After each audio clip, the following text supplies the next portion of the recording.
5월을 가정의 달이다라고 하고, 가정에 관한 것들, 또 가정을 어떻게 하나님의 말씀을 세우고 또 행복한 공동체를 만들어가는가를 생각하는 달입니다. 5월이 이렇게 가정의 달입니다만은 오늘날 우리들이 주위에서 보는 가정이라든가 또는 가정의 모습들은 예전과 같이 이렇게 편안하지만은 않습니다. 또 심한 경우에는 요즘은 정말 이런 가정의 위기다 하는 말까지도 듣습니다.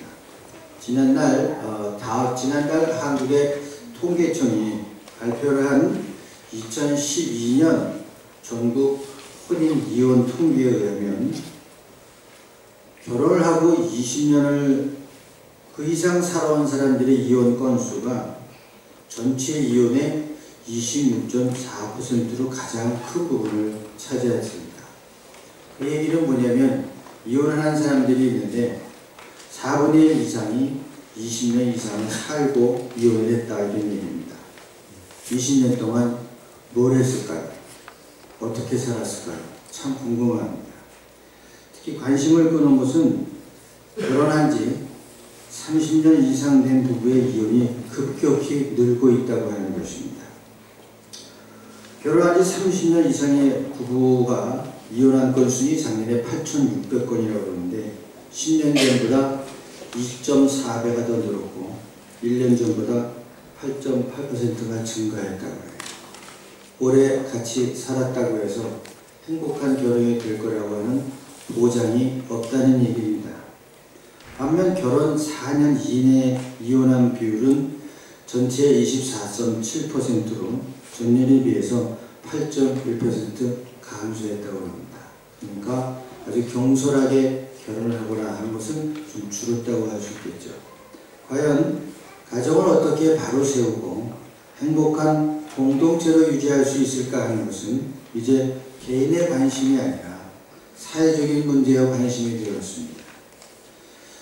그럼 우리 교회 내에서 성경은 그럼 이 가정에 대해서 어떻게 얘기하고 있고 가정을 바르게 유지하는 방법을 성경은 어떻게 말씀하고 있을까 하는 것입니다. 하나님 자신의 모습을 우리에게 계시해 주실 때 본인이 직접 나타나신 것이 아니고 예수 그리스도를 통해서 우리에게 보여주셨다라고 저희들은 고백을 합니다. 예수께서 세상에 계실 당시 따르는 사람들 중에 실제로 하나님을 좀 보여주십시오 했던 사람들이 있었습니다. 근데 예수님께서 하신 말씀을 요한복음 14장 10절을 보면 나를 본 자는 아버지를 보았거늘 어찌하여 아버지를 보이려 하느냐 했어요. 그러니까 예수 그리스도에게서 나타난 모든 것이 바로 하나님 아버지의 모습이다 라고 보면 되겠습니다. 하나님의 그 인격은 예수 그리스도 안에서 밝히 드러났다는 것입니다. 그러면 성경에서 예수님은 어떤 하나님을 과연 보여주셨는가 하는 것입니다. 예수 그리스도는 첫째 하나님의 마음을 보여주셨습니다. 불의한 사람들에서 한없이 거룩하신 분이고 또한 한없이 자비하고 긍휼하신 분으로 나타나시는데 이것은 모든 인생을 향하신 창조주 하나님의 마음을 보여주신 것입니다. 불의한 것에 대해서는 거룩한 하나님이 진노하시고 그럼에도 불구하고 큰 사랑으로 끝까지 바라보시는 하나님의 그 마음입니다. 하나님의 모든 감정은 그래서 사랑에 기초를 두고 있습니다. 하나님이 진노하시는 것도 사랑하시기에 진노하시는 것이고 하나님이 사랑 없는 진노가 없고 또한 진노 없는 사랑이 없다 이렇게 표현을 합니다.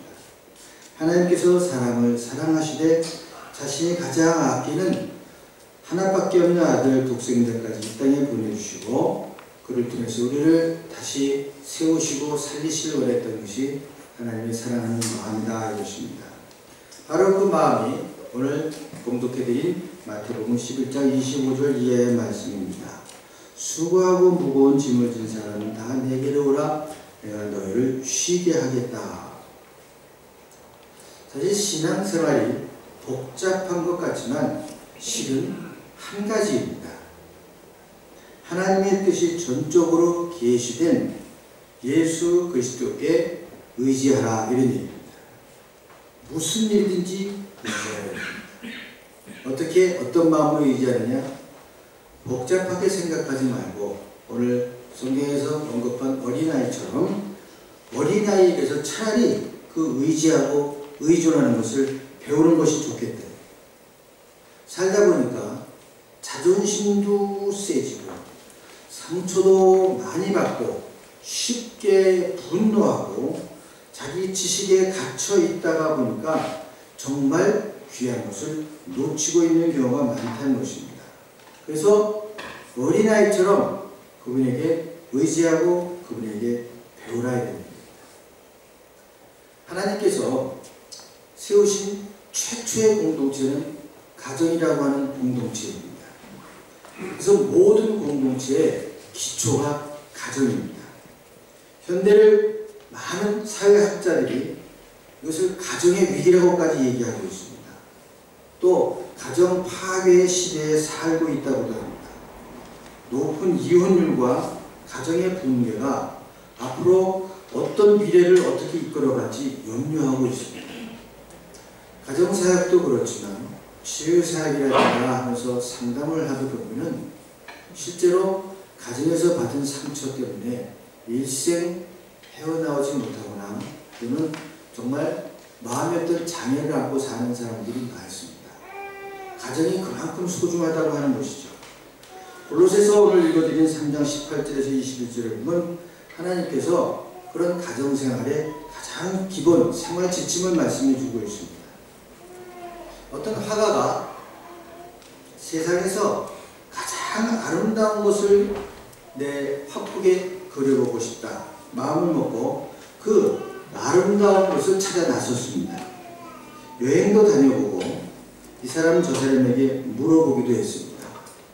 세상에서 가장 아름다운 것이 무엇일까? 아름다운 환경도 있고 아름다운 폭포도 있고 아름다운 사람도 있고 여러 가지가 있을 텐데 어떤 목사님에게 물어보니까 가장 아름다운 것이 무엇입니까? 믿음입니다. 가장 아름답습니다.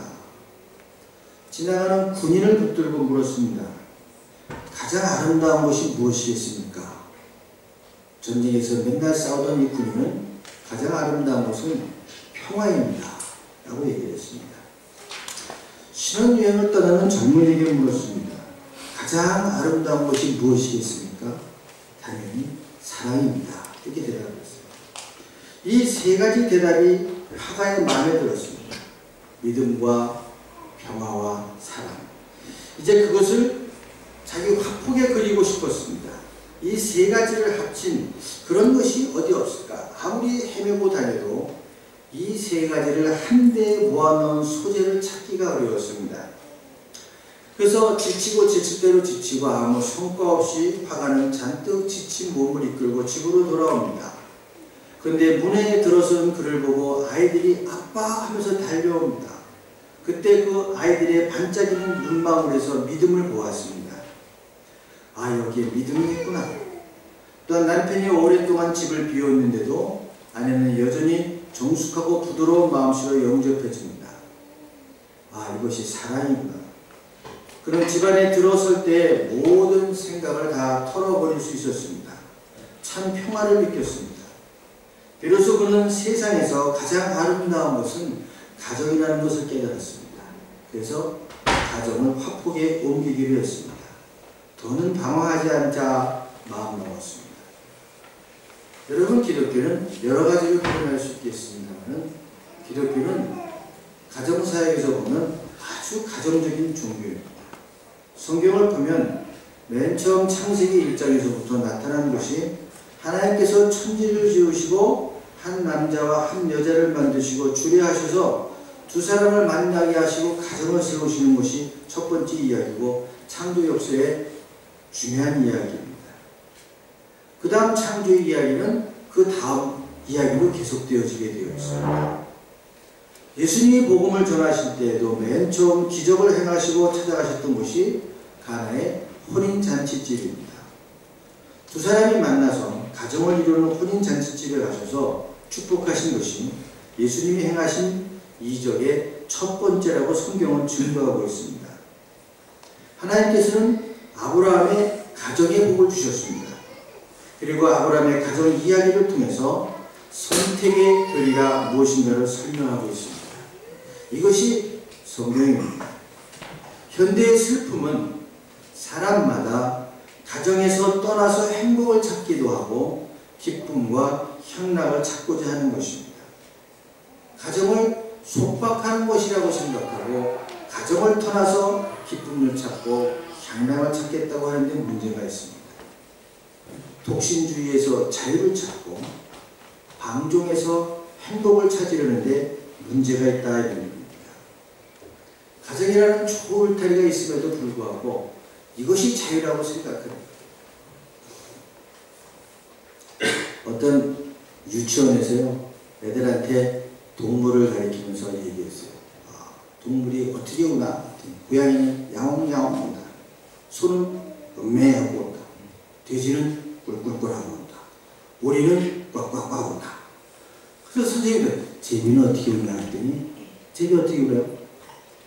잘 모르는 거야. 또 어떤 애가 탁 보니 제비는 샤머님 하고 온대. 그가 내가 알만 하죠. 제비는 샤머님 하고 온대. 이게 가정이 무너지는 시작입니다. 사모님하고 불러주면 자기가 행복할 거라고 생각하고 오빠하고 불러주면 자기가 자유로울 거라고 생각하는데 이게 큰 착각입니다. 참 사랑에서 자유를 찾을 수가 있어야 되는데 섬기는 일에서 봉사하는 일에서 행복을 찾을 수 있어야 이게 진리입니다. 여자가 집안을 치우고 밥을 하는 것이 속박이라고 생각하면 한없이 고된 일입니다. 그러니까 섬기는 기쁨을 찾게 되면 그것처럼 아름답고 신나는 일이 없습니다. 제가 한 6개월 동안 독일에 처음 와서 혼자 있어 본 적이 있어요. 혼자 있는 게 별로 어렵지 않은데 제일 귀찮은 게 뭔지 아십니까? 나 혼자 먹겠다고 내가 밥을 하는 거예요. 야, 그건 정말 하기 싫대. 그건 1인용 밥을 짓는데 이게 쉽지 않아. 맨날 남아요. 그래서 한 2번, 3번 먹으면 나중에 찬밥 처리해야 되고. 그런데 유학생들이 며칠 있어서 제가 가끔 유학생들에게 밥을 해줘요. 그때는 신나서 해요. 제가 지금은 이제 은퇴를 해서 잘 안 하지만 그때는 탕수를 굉장히 잘했습니다. 제가 탕수를 해주면요 애들이 뻑 가. 그래서 교회에서 어떤 청년이 생일을 맞거나 뭐 중요한 일이 있을 때 청년들을 모아서 한번 탕수를 해주면요 그렇게 잘 먹었어요.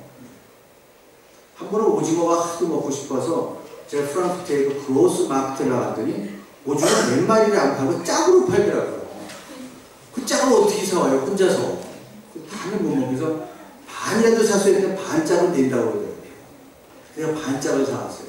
제가 오징어 튀김을 해먹고 오징어를 물에 데쳐서 초고추에 찢어 먹고 그것도 하루 이틀이지. 오징어 반짝을 혼자 얼마나 먹겠어요 이거를. 몇 개나 뜯어 먹겠어요. 근데 문제는 뭐냐면 오징어는 냉장고에 그냥 보관할 수가 없어요. 상하거든요. 그래서 할 수 없이 방법은 없으니까 전부 튀겼습니다. 오징어 튀김이 이만큼이야. 그걸 또 혼자 다 먹을 수가 없잖아요.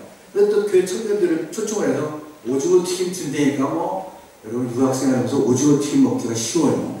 이대한 오징어 튀김이다. 그냥 쫙 몰려왔어요. 가서 오징어 튀김을 먹고 가면 좋았는데 제가 또 김치를 좀 담갔거든요.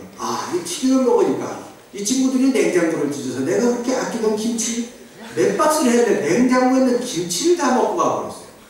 근데 오징어 튀김 준 거는 전혀 아깝지가 않은데 냉장고에 김치를 비우고 가니까 속쓰리더라고. 이 김치 내가 얼마나 애써 담가놨는데 그 튀김 먹다 보니까 느끼하다고 김치를 다 홀랑 다 비워버렸어요.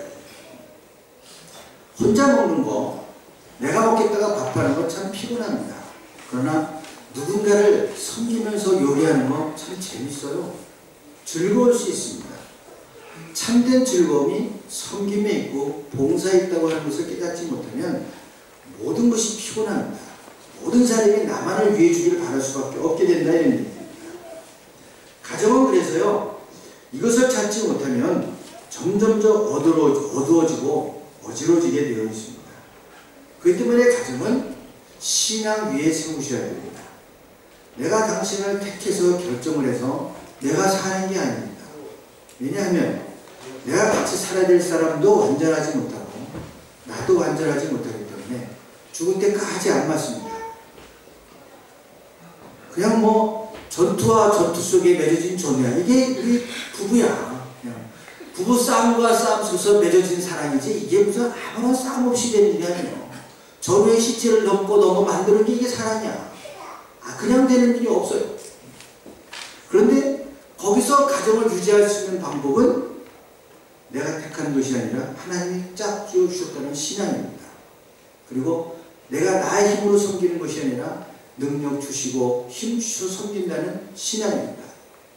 이 신앙 위에 서지 않으면 어떤 사람도 가정을 완벽하게 지킬 수 없습니다. 이혼하지 않고 산다고 해서 완벽한 가정이 아닙니다. 이혼하지 않고도요 10년 동안 각방 쓰는 사실상 이혼한 가정들이 또 솔치 않게 많아요. 통계엔 나오지 않지만 벌써 각방 쓴 지 10년입니다. 그런 부부가 솔치 않게 많습니다. 요새는 너무 여러 가지를 생각을 합니다. 너무 많은 것을 요구합니다.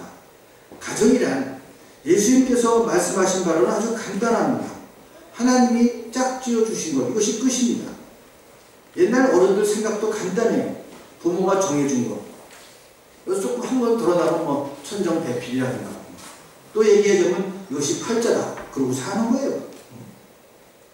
그렇게 살았고 그렇게 믿었다고 하는 것입니다. 그래서 이만큼 안정을 이루고 살아왔습니다. 하나님께서 짝져 주셨고 하늘이 맺어 주었다는 이런 이야기는 옛날 이야기고 정신 나간 사람들이 옛날 이야기로 생각한다면 큰 오해입니다. 여전히 그 진리는 유효하고 이것을 무시하는 데 큰 문제가 있습니다.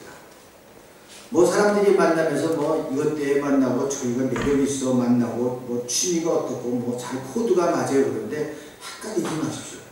여러분들이 처음 맞은 코드 결혼해서도 계속 만드냐? 전혀 그렇습니다. 자물쇠 비밀번호 바뀌었습니다. 코드가 안 맞아요. 그렇게 잘 맞던 코드가 결혼해보면 그 코드가 아니에요. 박력이 있다고 생각했는데 주먹쓰는 이 사람이. 그럼 얘기가 달라요. 그렇기 때문에 이런 것 저런 것 때문에 만났다고 생각하면 수준이 어떻고 보는데 그렇지 않습니다. 성경은 별소리를 다 해봐도 죽을 때까지 못 맞춥니다. 같은 사람도 없고요. 맞는 사람도 없습니다. 다른 조화를 찾을 수가 없습니다. 혹시 옆집은 괜찮은가 하고 옆집 부러워하는 사람인데 뚜껑 열어보면 옆집이 더해요. 큰 소리가 밖으로 안 넘어와서 그렇지 더하다고요. 코드 맞는 가정은 없고요. 탁 의견이 맞는 가정 없고요. 뭐 조화가 되는 가정 없습니다. 신앙적 기초가 있으니까 가능하다 이런 것입니다. 하나님이 짝 주셨다고는 신앙 가운데 지키니까 가능하다 이런 겁니다. 여기서부터 출발해야 그 위에 세워져야지만 진정한 가정을 이룰 수가 있습니다. 이 하나님의 섭리를 의미를 굳게 지켜야 됩니다. 그렇기 때문에 다른 조건도 다시 생각할 필요가 없습니다. 시작도 끝도 하나님께서 짝져 주셨고 그 한 가지로 살아가면 틀림없다고 하는 것입니다. 성격이 안 맞아요. 성격 맞는 부부가 세상에 어디 있어요. 형제도 성격이 안 맞는데 둘이 만나서 쌍둥이도 성격이 안 맞아요. 근데 부부가 만든 성격이 안 맞아요. 안 맞아야 정상이 어디에요. 맞으면 이게 DNA가 뭔가 잘못 복제했던지 이상한 거야. 사람은 둘이 마주보고 둘의 욕구를 상대방을 통해서 충족한다는 이야기가 아닙니다.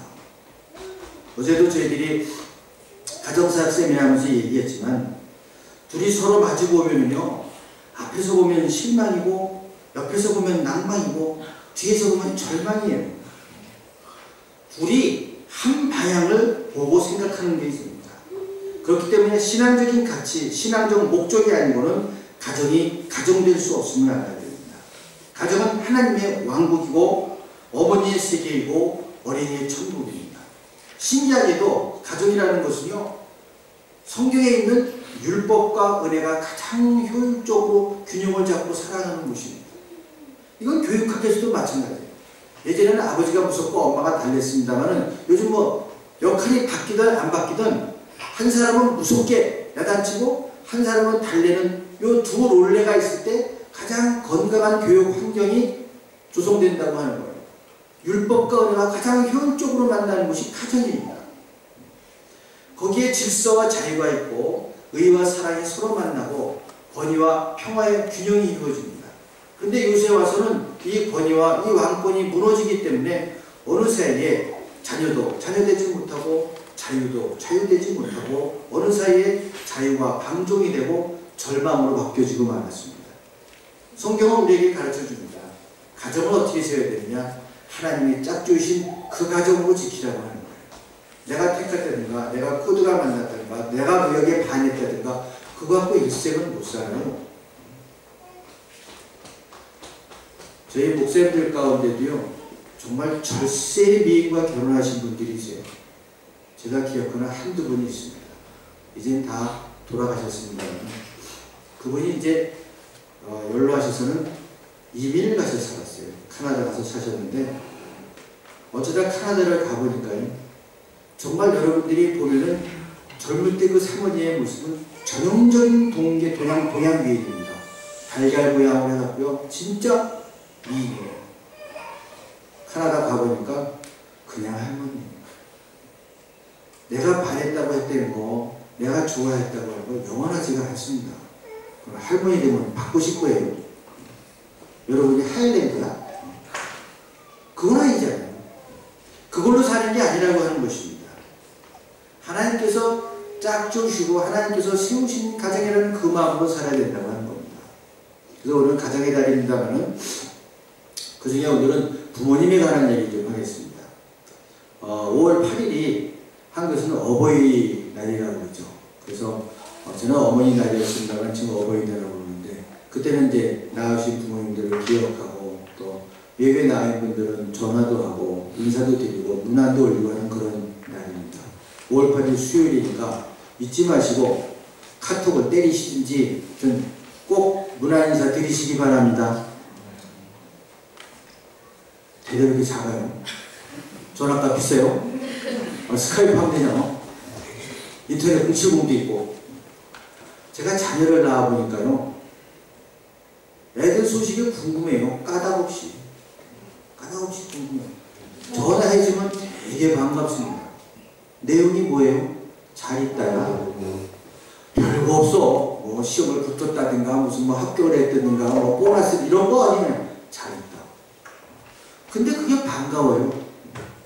여러분 그 한마디 전해주는 자녀의 소리를 부모가 얼마나 기뻐할까를 알려면 여러분들이 당해봐야지 돼요. 자녀들이 전부 다 집을 떠나갖고 어디서 뭐 하는지도 모르는데 아침에 카톡이 하나 오는 거야. 굿모닝. 얼마나 반가운지 몰라. 멀쩡하구나. 또 있으면 또 요즘은 카톡도 별게 다 있대. 뭐 이렇게 그림 왔다 갔다 하더라고. 뭐 이모티콘이나 해갖고 막 땀 흘리고 공부하는 거 보면서 시험 준비 열심히 하니까 말이 필요 없어. 우리는 간단해. 파이팅. 이걸로 우리 살아요, 제 가정이. 근데 그 한마디 보내주는 게 그게 반가울 수가 없어요. 독일에 있는 제가 그러니 한국에 있는 여러 부모님들은 얼마나 그 소식이 그립고 반갑겠습니까? 꼭 소식을 전하십시오. 성경에서 우리는 이렇게 말씀을 가르쳐 주십니다. 네 부모에게 복종하십시오. 네 부모를 공경하십시오. 부모에 대해서는 딱 이 두 마디입니다. 복종하시고 공경하십시오. 공경한다고 하는 것이 사랑입니다.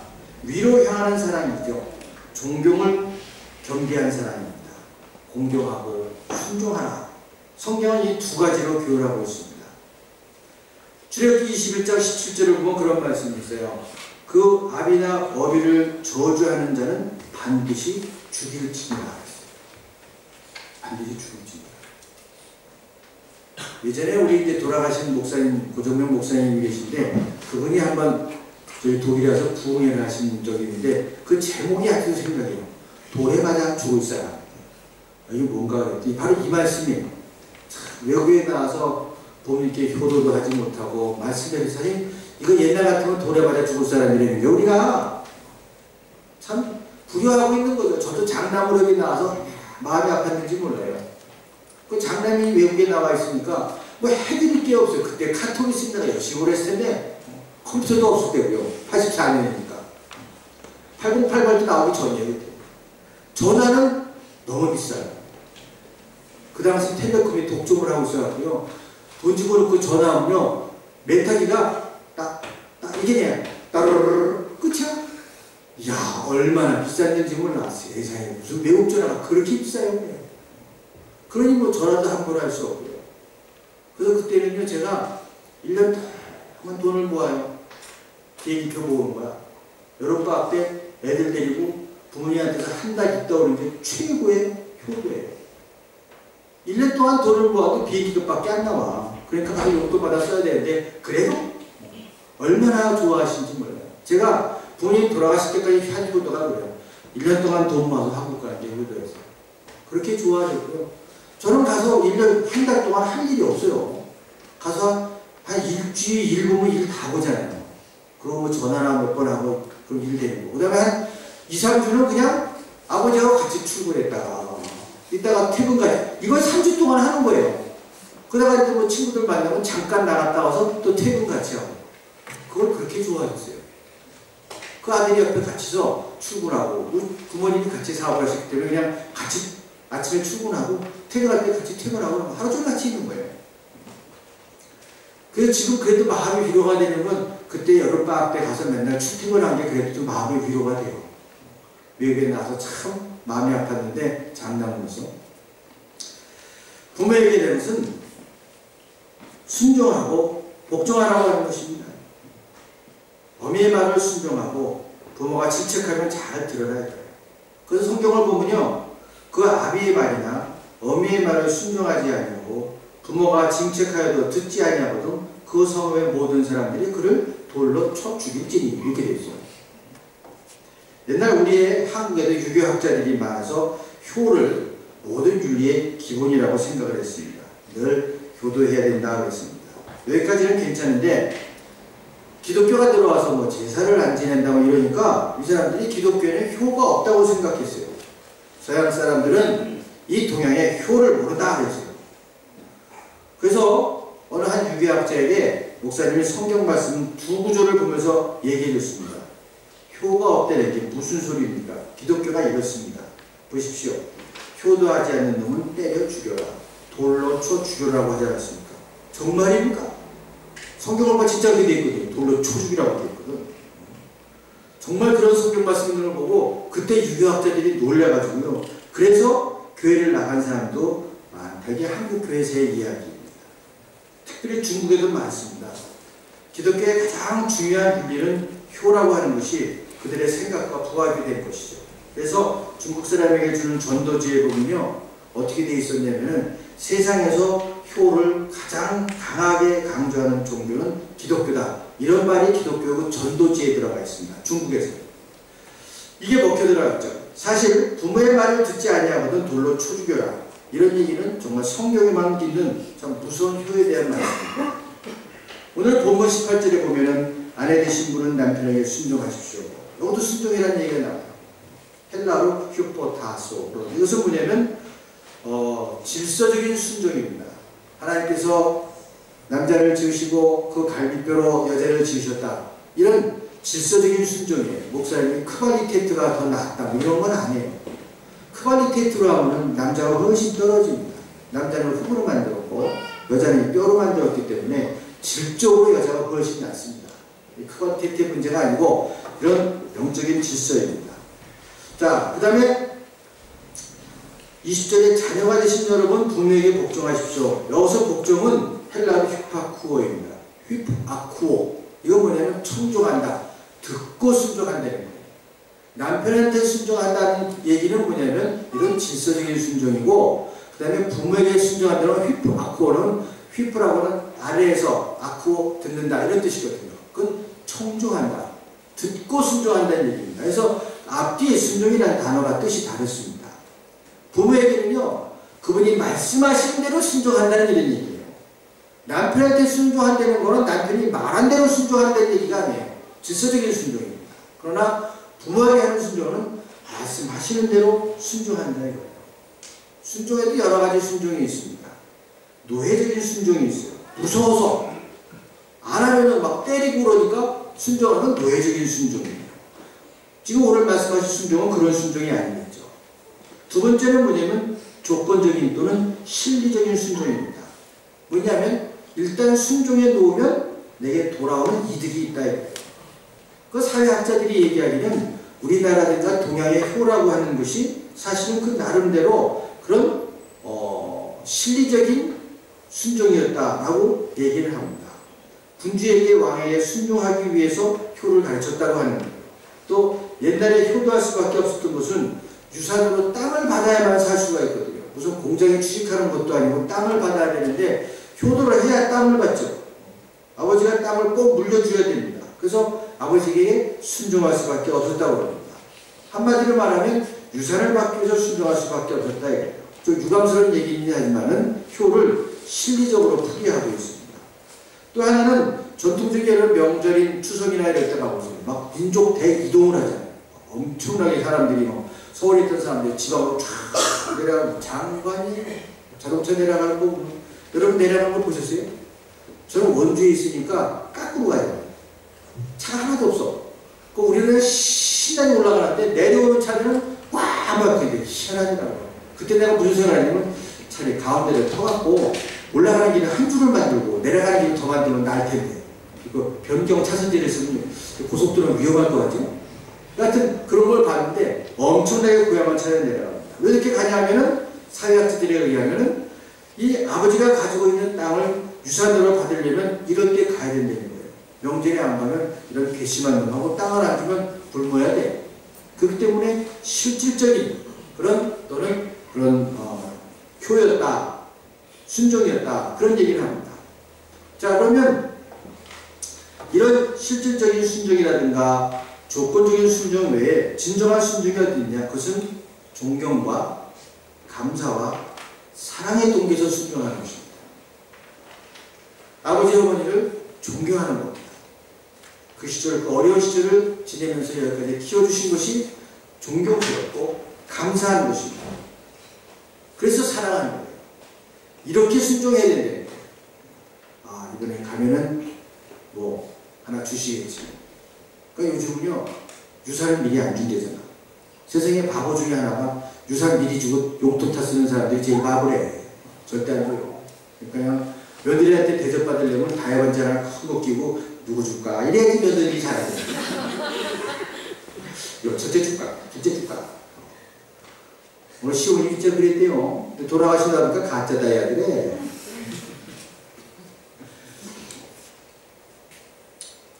그래서 중국 고세에 의하면요 이런 말이 있어요. 효에는 세 가지가 있다. 가장 큰 효도는 존경이다. 존경하는 거예요. 다음의 효도는 욕을 돌리지 않는 것이고 그 다음의 효도는 봉양하는 것이다. 그러니까 제때 밥그릇 좀 해드렸다고 해서 효도했다고 할 수가 없다는 거예요. 존경하는 것이 효라는 것을 알아야 됩니다. 어느 기자가요 젊은 사람들을 상대로 해서 효도가 무엇이냐 하고 설문조사를 했는데요 전체 60%가 속상하지 않게 해드리는 것입니다. 그런 얘기가 나왔어요.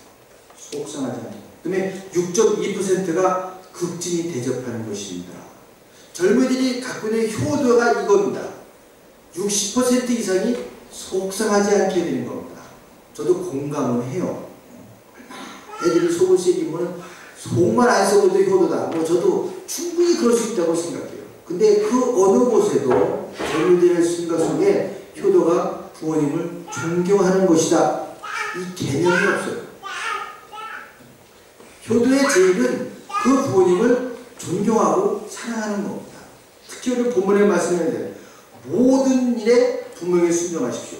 모든 일에 부모에게 순종하라고 하는 거예요. 좋은 부모에게만 순종하는 것이 아니라 못된 부모에도 순종하라고 하는 것이에요. 그게 아니면 잘못된 생각이라 합니다. 성경의 효자 제1호는요 이삭입니다. 아브라함이 100세가 넘어서 아들을 낳았습니다. 그래서 연도를 계산해 보면 아브라함이 이삭을 모리아산에 제물로 데려간 게 몇 살이냐면요 이삭이 27살 때예요. 아브라함 몇 살? 127세예요. 이삭이 안 죽겠다고 튀면 잡을 수 있어 없어? 못 잡아요. 127세 먹은 할아버지가 어떻게 27살 먹은 장정이 무슨 소리야? 생사람 잡고 있네. 그럼 못 잡는 거예요. 전설에 의하면 그런 얘기가 있어요. 어떤 자식이든지 아마 그냥 했으면은요, 아버지에 대한 존경이라는 게 없으면은 이 아버지가 노망드셨구만. 그래, 하나님이 바치란 대로 생사람을 잡어 이러고 가버렸을 수도 있는데, 전설에 의하면 그런 얘기를 해요. 이삭이 아버지에게 물었다고 그래요. 하나님께서 그렇게 말씀하셨습니까? 물었다고 그래요. 그렇다. 그러니까 그러면 그대로 하십시오. 이게 내려오는 전설의 이야기입니다.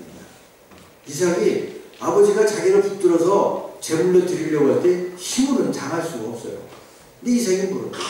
하나님이 그렇게 하라고 하셨습니까? 그렇다. 그러니까 그런 말씀들을 하십시오. 이게 순종이에요. 자기가 판단을 하게 되면은 이게 잘못된 것일 수 있는데 그대로 순종하는 거예요. 빌립보서 2장 8절은 예수 그리스도께서 말씀하십니다. 그리스도는 죽기까지 하나님께 복종하였다.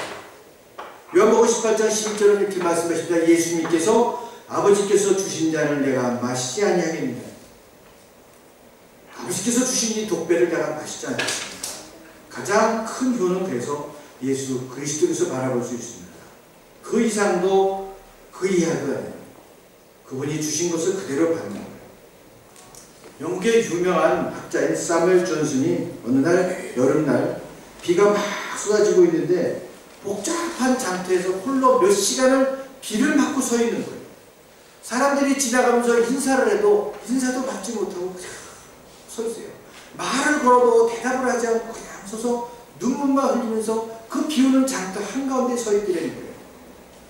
몇 시간이 지나도록 그 비를 꼬박 다 맞고 그렇게 서 있으니까 지켜보던 제자들이 가서 물어봤습니다.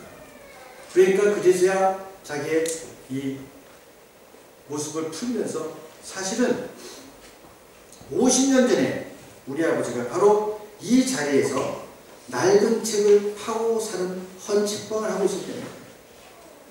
헌책방이라는 게 지금처럼 책이 많을 때가 아니니까 누구랑 약속을 하면 그 책을 벌써 그날 가면은 사람을 만나서 그 책을 주는 거예요.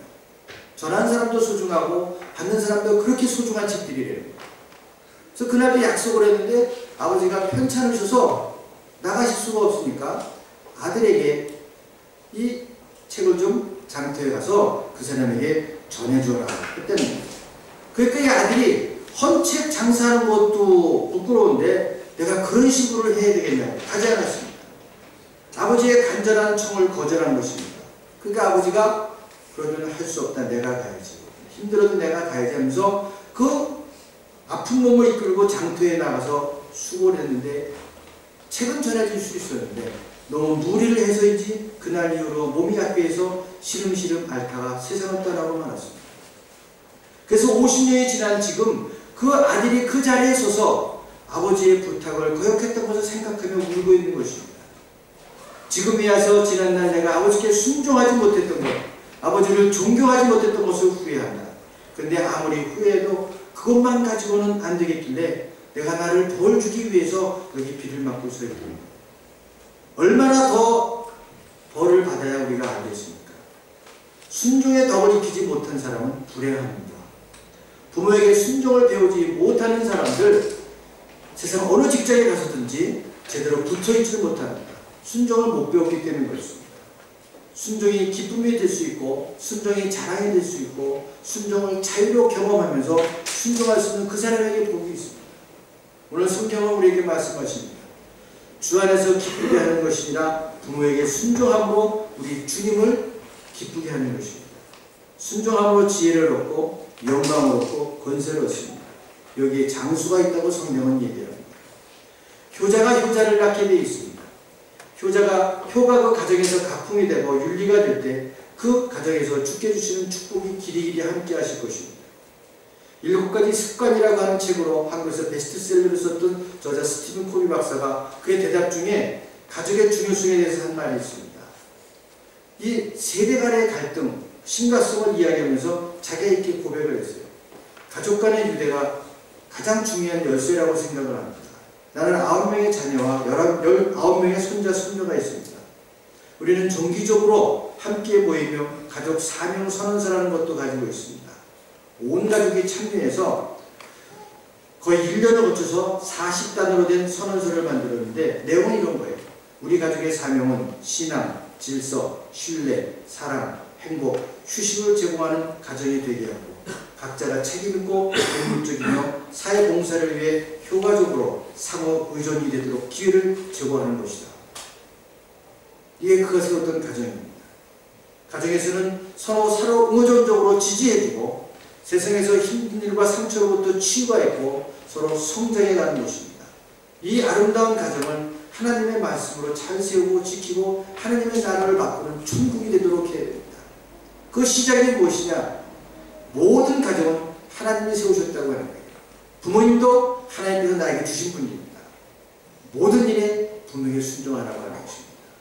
그 순종하는 모습을 통해서 또 다른 효도를 자녀들이 보고 배우게 되어 있습니다. 어쩔 수가 없어요. 30년 동안 시집장가 가게 되는 30년 동안 보고 배우는 게 그겁니다. 내가 가르치려고 가르친 것이 아니라 그냥 살면서 배운 겁니다. 사랑하는 여러분, 올 한 달은 가정의 달입니다. 하나님께서 내게 허락해 주신 귀한 가정들 잘 지키시고요. 여러분들 여기까지 키워주시고 사랑해 주시고 이끌어 주신 부모님께 절대 순종하십시오. 끝까지 사랑하십시오. 존경하십시오. 그분들이 얼마나 거친 세월을 헤쳐나가며 우리를 여기까지 키워왔는가 존경하시기 바랍니다. 사랑하시기 바랍니다. 그래서 후손에게 존경과 사랑을 받는 아버지 어머니가 되시고 또 귀한 가정들 이루시기를 주님의 이름으로 간절히 축원합니다. 기도하시겠습니다.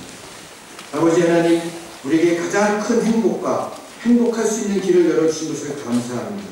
주님, 그런데 바로 효도하지 못하고 존경하고 사랑하지 못했던 우리들의 부족한 모습을 다시 한번 돌아봅니다.